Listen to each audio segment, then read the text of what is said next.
Yesterday, I talked about how in the face of an apocalyptic disaster in California, some, sadly and predictably, used a tragedy to try and score political points. There was some interest in the fire departments and the firefighters in California, and the interest was that there were too many white men who were firefighters, and we need to have a program in California to make sure we don't have enough white men as firefighters. So we have DEI, we have budget cuts,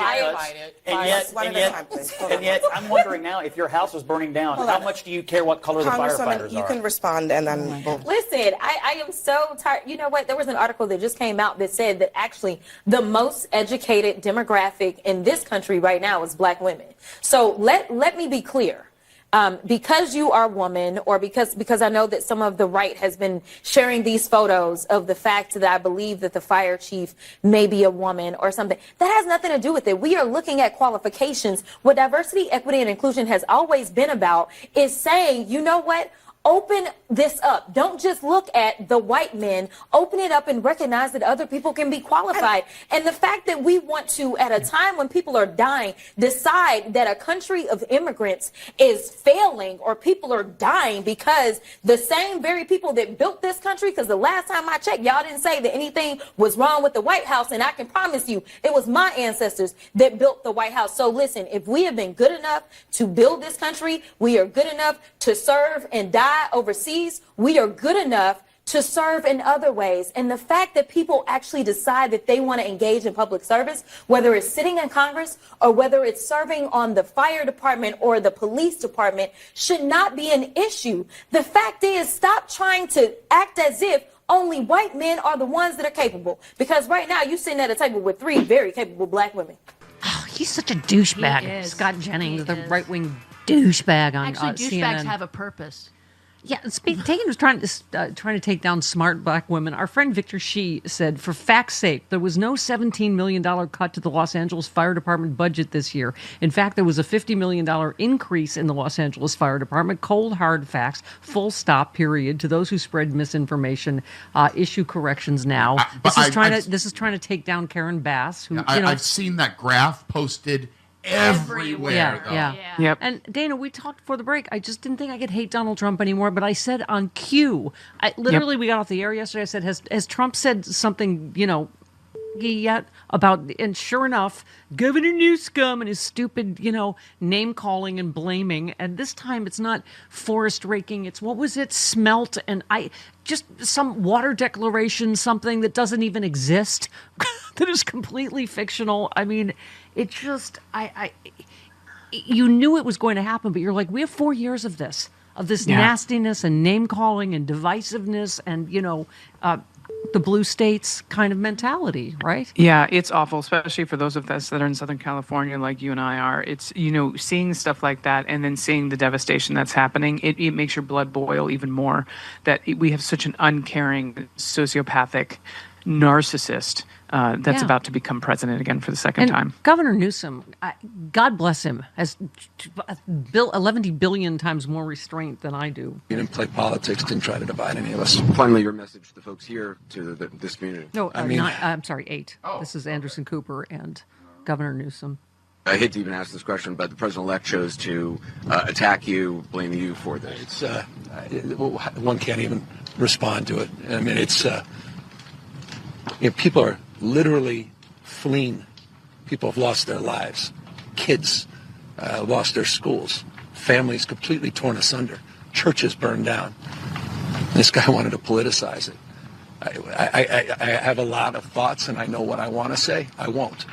I stood next to a president of the United States of America today, and I was proud to be with Joe Biden, and he had the backs of every single person in this community. Yeah. Dana, it is going to be a long 4 years, man. It's just of this, blaming and, taking credit where he doesn't deserve it, blaming everybody else for anything that goes wrong. I mean, he's overnight said Newsom should resign. I mean, and people just, Elon Musk talking out their ass. about stuff they Yeah. have no, they're just complete lies that they have no idea what they're talking about. The fire hydrants were not, they were full. They were not, just one thing after another, right? Yeah, and I think that what people need to do, and we would tell this, like, just try as best as you can not to be reactive to every single thing, because he's intentionally doing this as a distraction point. Pete Buttigieg talks about this the best, is that he does this to distract you from the actual issues. The fact that groceries are not going to go down. The fact that there's just so many things that he's not going to do that he promised everyone. So let's say the most outlandish, crazy things. Let's focus on that, because the mainstream media turns their heads to that and focuses on the crazy things that he's saying. But it also makes your blood pressure go up. It makes your blood boil. So if you can step back, wait till someone like Stephanie Miller, like Allison Gill, like someone you trust, a journalist you trust on public journalism actually gives you a story and tells you what's happening with the facts of this, or you are going to drive yourself crazy over the next 4 years. We were not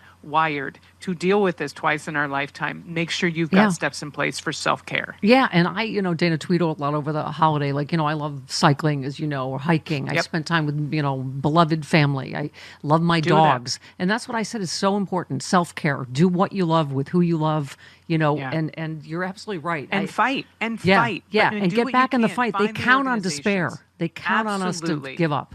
Right. Do not, and if you need a little bit of rest, and Allison always says this as a military person, we've got the watch.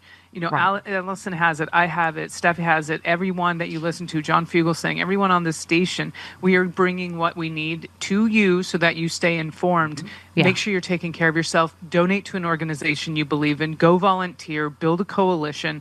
But also go read a damn book. Go outside. Enjoy the fresh air and go on a walk. Yeah. It's so funny. I have emails from so many people at different stages. This is right after the election. David in Alabama said, "Hey, Mom, I'm sorry. I just have no fight left. I did my part. I got other people to vote. I resisted. I gave money to Kamala that I didn't have to give because I believed in a cause. I've been a broken person all day. I'm still a broken person tonight. He broke me. The people who voted for him broke me. I just can't anymore. Please keep fighting for those of us out here who have lost the fight." Well, if I know David, he's been listening for years. I'm hoping he's back in the fight. Maybe he'll write me again, because I was saying it's like the Elizabeth Kubler-Ross stages, right? And you might be in anger and then you go back to depression or bargaining or wherever you are. It's okay.